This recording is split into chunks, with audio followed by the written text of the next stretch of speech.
لیکن تجھے پتہ نہیں کہ یہ کسی ماں کا بیٹا ہے، پتہ نہیں کسی بیوی کا شوہر ہے۔ ایک ہمارے دوست ہیں، بزرگ ہیں، ان کا داماد فوت ہو گیا، نشہ کرتا تھا۔ تو میں تعزیت کرنے ان کے گھر پہنچا تو کھڑے ہو گئے ہاتھ باندھ کے، کہنے لگے حضرت صاحب باقی ساریاں گلاں چھڑ دیو، صرف نشے تے تقریر کریا کرو۔ وہ جب جیتا تھا تو تب بھی اس کے بچے یتیم ہی تھے، یتیم ہی تھے۔ میری بیٹی جب میرے گھر آتی تھی اور میں اپنے پوتوں کے اترے کپڑے اسے پہننے کو دیتا تھا تو میرا کلیجہ پھٹتا تھا، اور میری بیٹی اس کی زندگی میں بھی بیوہ کی زندگی گزار رہی تھی۔ وہ میری بہوؤں کے اترے ہوئے کپڑے پہنتی تھی، کوئی دعا کرو، کوئی جلسے کرو، یہ لت ختم ہو جائے۔ اور کہنے لگا اب میرے وہ چلا تو گیا ہے، دادا دادی اس کے پہلے کوئی نہیں، چچا ہے کوئی نہیں، جب تک تو میں زندہ ہوں ان نواسوں کو کوئی روٹی کا لقمہ، کوئی کپڑا مل جائے گا، لیکن سوچتا ہوں میں بوڑھا ہوں، مر گیا تو ان کو کوئی پوچھے گا بھی نہیں، کون ان کی خبر۔ اتنا ظلم اس قوم سے، اتنی زیادتی، اور آرام سے لکھ کر لوگ گزر گئے کہ یہ 70 لاکھ ہے، ان کا درد تو سمجھو، تکلیف تو سمجھو۔ 7 فٹ کا سونا جوان اور نشے کا عادی ہے تو کسی نالی میں پڑا ہوا ہے۔ اور میں نے کہا اس قوم کے ساتھ اس سے بڑا بھیانک مذاق کیا ہوگا۔ کوئی دانشور تھا بڑا ظالم، اس ظالم سے کوئی مشورہ لینے آیا، اس نے آ کے کہا تو بڑا ظالم ہے، بڑے کڑوے مشورے دیتا ہے، میرا ایک دشمن ہے، میں اس سے بدلہ لینا چاہتا ہوں، میرا دل کرتا ہے اس کا بچہ قتل کر دوں تاکہ وہ تڑپے۔ تو ظالم نے کہا اسے قتل نہ کر، وہ تو اس کا باپ 2-4 مہینے رو کے چپ کر جائے گا، پھر میں سخت سزا دینا چاہتا ہوں، مشورہ دے۔ تو اس نے کہا اس کے بچے کو نشے پہ لگا دے، جس کا بچہ نشہ کرے گا وہ باپ روز مرے گا، روز جیے گا، وہ ماں روز مرے جیے گی، نشے پہ لگا دے۔ اس قوم کے ساتھ سب سے بڑا ظلم یہ ہوا کہ ملت کا جوان نشے پہ لگ گیا، ڈرگز پہ لگ گیا، اتنے تباہ حالات ہوئے کہ جوان چڑھتی جوانیاں، اماں نے کتاب دے کے بھیجا تھا، اور کالج سے واپس آئے تو نشے کے ٹیکے ہاتھوں میں پکڑے ہوئے، ٹیکے۔ اور آپ کے اس ملک کے اسلام آباد میں ایک دن میڈیا نے وہ خبر بھی وائرل کی اور وہ چیز بھی دکھائی لوگوں کو، 3 مہینے کا بچہ لے کے نشئی سڑک پہ آ گیا، اس نے کہا میرا نشہ ختم ہو گیا، میرا بچہ خرید لو، 2 پڑیاں دے دو۔ تو وہاں بیبیاں جو سن رہی تھیں وہ بھی چیخے مار کے رو رہی تھیں۔ یہ ظلم کیا اس قوم کے ساتھ، اور کرپشن کی لعنت نے اجازت دی سپلائی کرنے والوں کو کہ گلی گلی بیچے، گلی گلی۔ انہوں نے کچھ تھوڑا ظلم نہیں کیا ان حکمرانوں نے، اور ہماری اپوزیشن اس کو نہ صرف اتنا پتا ہے کہ یہ جائیں اور ہم آئیں، اس سے زیادہ کوئی غرض نہیں۔ بھائی کرپشن کے خلاف نکلے ہو تم، نشے کے خلاف کس دن نکلو گے؟ جوئے کے خلاف کس دن؟ قوم تو مر رہی ہے نشے سے، اس کے خلاف میدان میں کب آؤ گے؟ صرف اتنا ہے کہ یہ جائیں اور ہماری باری آئے، اس سے زیادہ کچھ نہیں۔ جتنے مجرم وہ ہیں اتنے ہی تم بنتے جا رہے ہو، اس لیے کہ اصل بات پر نہ وہ آتے ہیں اور نہ اصل بات پر یہ آتے۔ بھائیو، میرے نبی پاک صلی اللہ تعالی علیہ وسلم، اور ایک اور تماشا ہے، یہ میرے پہ اللہ کا یہ احسان رہا، اس لیے نہیں کہ میں پرہیزگار آدمی ہوں، نیک ہوں، اس لیے نہیں، ویسے ہی اللہ بعض اوقات اسباب بناتا ہے، سبب بناتا ہے۔ مجھے نہ شراب کے رنگ کا پتہ ہے، نہ اس کی خوشبو کا پتہ ہے، نہ میں نے کبھی زندگی میں دیکھی ہے، یہ کرم ہے میرے حضرت صاحب کا، میں نے نہیں دیکھی، مجھے نہیں پتا کیسی ہوتی ہے، کچھ باتیں میں نے سنی ہیں۔ ایک محفل میں بیٹھا تھا مجلس میں، تو ایک شخص نے کہا کھانسی نہیں جاتی بچے کی، دوسرا اس کو مشورہ دے رہا ہے، کھانسی نہیں جاتی، بڑی دوائی دیسی بھی فلاں بھی بڑی کھائی، مشورہ دیا اس کو کہ تو اس طرح کر، اس کو نا شراب کے 2-4 چمچے پلاؤ، کہتے ہیں جی اس کو نا یہ پلاؤ تو صحیح ہو جائے گی۔ تو میں نے پلٹ کے اس کی طرف دیکھا، میں نے کہا کوئی عقل کر، کیا مشورہ کرنا؟ مولانا میرا تجربہ ہے۔ میں نے کہا تیرا تجربہ افضل ہے یا رسول اللہ کا فرمان زیادہ افضل ہے؟ تیرا تجربہ افضل ہے۔ حضرت ام سلمہ رضی اللہ تعالیٰ عنہ کہتی ہے میں نے عرض کی یا رسول اللہ صلی اللہ علیہ وسلم میری بچی بڑی بیمار ہے، تو مجھے کسی نے کہا ہے یہ تھوڑی سی نشے والی چیز ہے، یہ بنا کے تیار کر کے دو، صحیح ہو جائے گی، بیمار ہے بچی تو یہ نشے والی چیز ہے، اس کو تیار کر کے دو، تھوڑا نشہ ہے۔ اگرچہ بعض، میں نے شروع میں کہا، بعض لوگ مریض کو، سخت مریض کو ایسی ادویات جو مجبوری بن جائے اس کی گنجائش اور اجازت دیتے ہیں. محتاط علماء تو اس میں بھی بہت ساری چیزیں پہلے بیان کرتے ہیں، لیکن اس نے کہا جی میرا نشہ دینا ہے شفا کے لیے. تو حضرت ام سلمہ کہتی ہے میرے نبی پاک نے میری طرف دیکھا، میری طرف. تو میں نے کہا یا رسول اللہ آپ کیا فرمانا چاہ رہے ہیں؟ تو نبی پاک نے فرمایا ام سلمہ کبھی ناپاک چیز میں بھی شفا ہوئی ہے، کبھی ناپاک چیز میں بھی، کبھی شراب اور خمر میں بھی شفا ہو سکتی ہے. شفا رب کریم نے رکھی ہے پر شہد کے اندر رکھی ہوئی ہے، شفا اللہ نے رکھی ہے قرآن مجید میں رکھی ہوئی ہے. تو اس میں بھی کبھی یہ حضور نے بیان کیا ہے کہ اس کے اندر شفا ہو سکتی. تو امت کتنی دلیری کرتی ہے جو یہ مشورے دیتی ہے کہ اس کے اندر نشہ ہے، شراب ہے، تو کھانسی چلی جائے گی تو فلانی بیماری چلی جائے گی. نہ آؤ ان چیزوں پہ، نہ اپنے ایمان کو خرابی دو، اور نہ ایسی باتیں کرو جس سے کہ ڈائریکٹ رسول اللہ صلی اللہ علیہ وسلم کے واضح ارشادات کی مخالفت ہو. میرے نبی پاک صلی اللہ علیہ وسلم نے فرمایا. اور پھر کچھ لوگ کہتے ہیں تھوڑی پی ہے جی. اب تو میں تجزیے میں پڑھ رہا تھا کہ ایسی شراب ایجاد ہو گئی ہے، لوگ شراب پیتے ہیں اور وہ مست بھی رہتے ہیں، کار بھی چلاتے رہتے ہیں، کہتے ہیں جی نہیں ہمارا ذہن معاف نہیں ہوا تو یہ والی صحیح ہے، نشہ نہیں لاتی. میرے نبی پاک صلی اللہ علیہ وسلم نے فرمایا جس چیز کی تھوڑی مقدار، زیادہ مقدار حرام ہے اس چیز کی تھوڑی مقدار بھی حرام ہے. جس کی زیادہ مقدار حرام ہے اس کی تھوڑی بھی. تو خمر اور شراب اگر فل پینا جائز نہیں تو تھوڑی پینا بھی جائز. یہ حرام ہے اور حرام تھی اور قیامت تک حرام ہی رہے گی. میرے نبی پاک صلی اللہ علیہ وسلم نے منع کیا اور حضور نے اظہار ناپسندیدگی فرمایا. فرمایا 40 دن تو عبادت ہی قبول نہیں ہوتی شراب پینے والے جب تک سچی توبہ نہ کرے. ایک دن صحابہ بیٹھے تھے سارے، حضرت ابو بکر صدیق بھی تھے، فاروق اعظم بھی تھے، عثمان غنی بھی تھے، ڈھیر ساری تعداد تھی صحابہ کی، سارے تشریف فرما تھے. حضرت عبداللہ ابن عمر رضی اللہ تعالیٰ عنہ حدیث کے راوی ہیں اور مستدرک للحاکم کے اندر، ابن حبان کے اندر یہ روایت موجود ہے. فرماتے ہیں صحابہ نہ بات کر رہے تھے اور بات یہ کر رہے تھے کہ یار لوگوں کو گناہوں سے کیسے روکا جائے،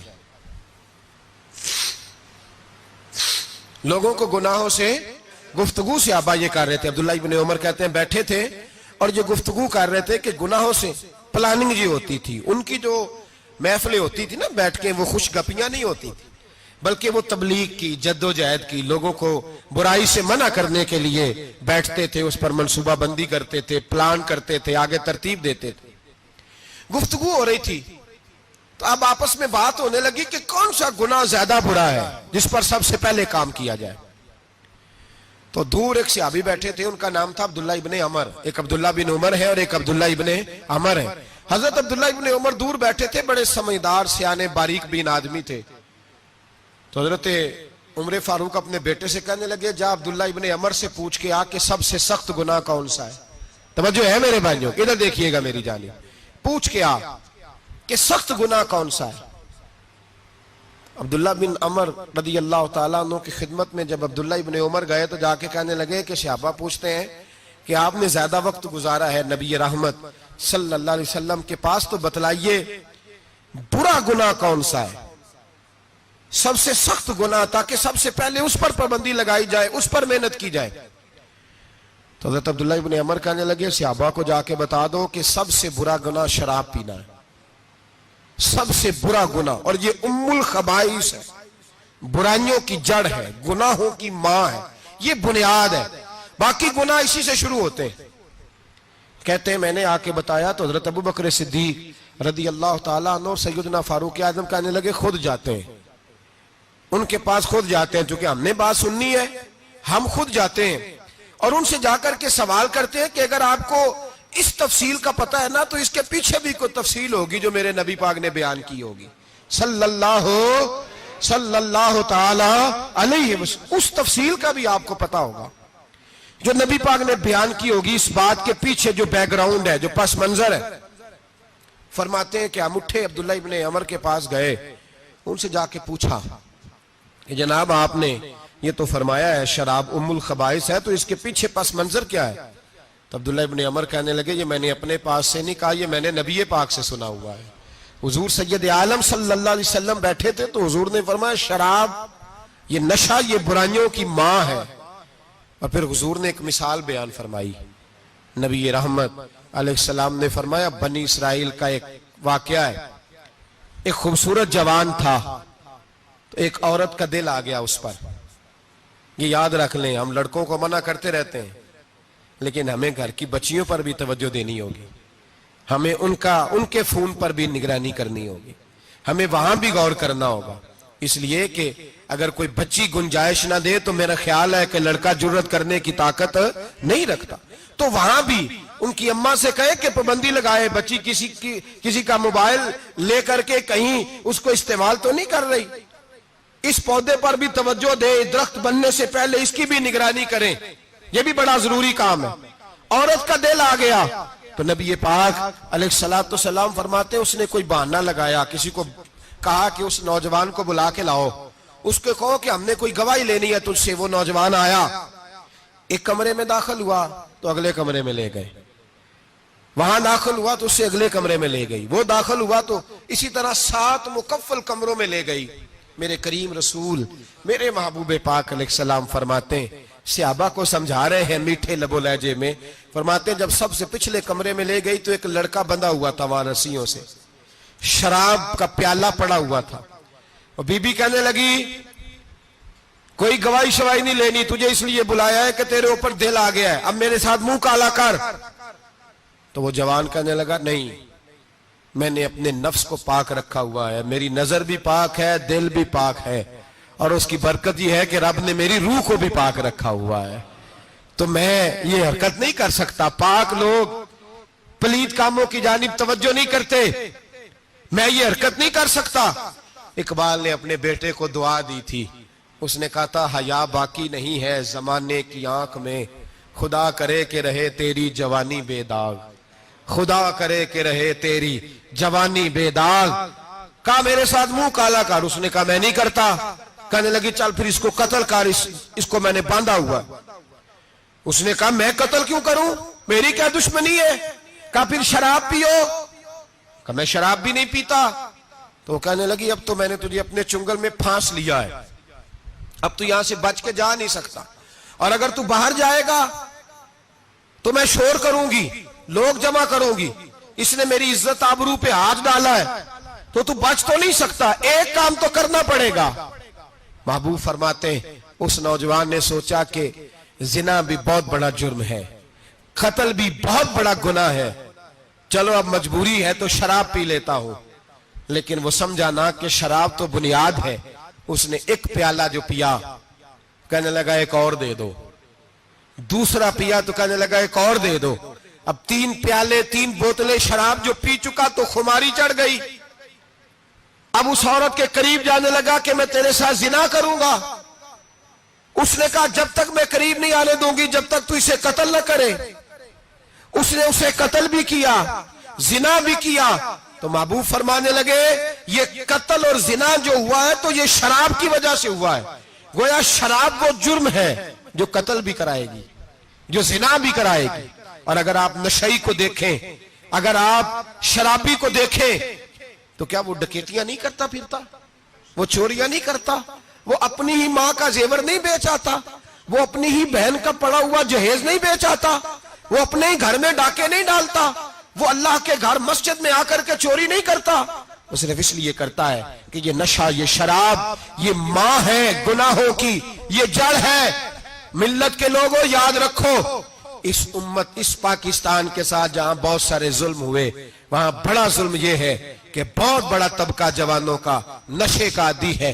وہ نشہ انہیں عشق مجازی اور عورتوں کے عشق کی جانب لا رہا ہے. وہ نشہ چوریاں کرا رہا ہے, قتل کرا رہا ہے, ڈکیتیاں کرا رہا ہے. بہت بڑے ظالموں نے بہت بڑے ہاؤس بنائے ہوئے ہیں جن کے اندر شراب فراہم کی جاتی ہے, نشہ دیا جاتا ہے. میں نے تو ایسے ایسے لفظ سنے کہ الیکشن کے دنوں میں ووٹ لینے کی خاطر سیاستدان انہیں نشہ فراہم کرتے ہیں, انہیں باندھ کے رکھتے ہیں, روز تمہیں پڑیا ملے گی, ووٹ ہمیں ڈالنا. اتنا ظلم, اتنی زیادتی, اتنا جبر, ایک انسان کے ساتھ کھیلنا. لوٹ آؤ, پکڑو ان کا دامن, اپنے گھروں کو بچاؤ, اپنے دوستوں کو بچاؤ. جاگو جاگو امت کے لوگوں جاگو. میرے نبی پاک صلی اللہ علیہ وسلم کے کلمہ گو لوگوں کو بچاؤ. ان پر اگر سختی کرنی پڑتی ہے تو کرو, پیار کرنا پڑتا ہے تو کرو, محنت کرو, جدوجہد کرو.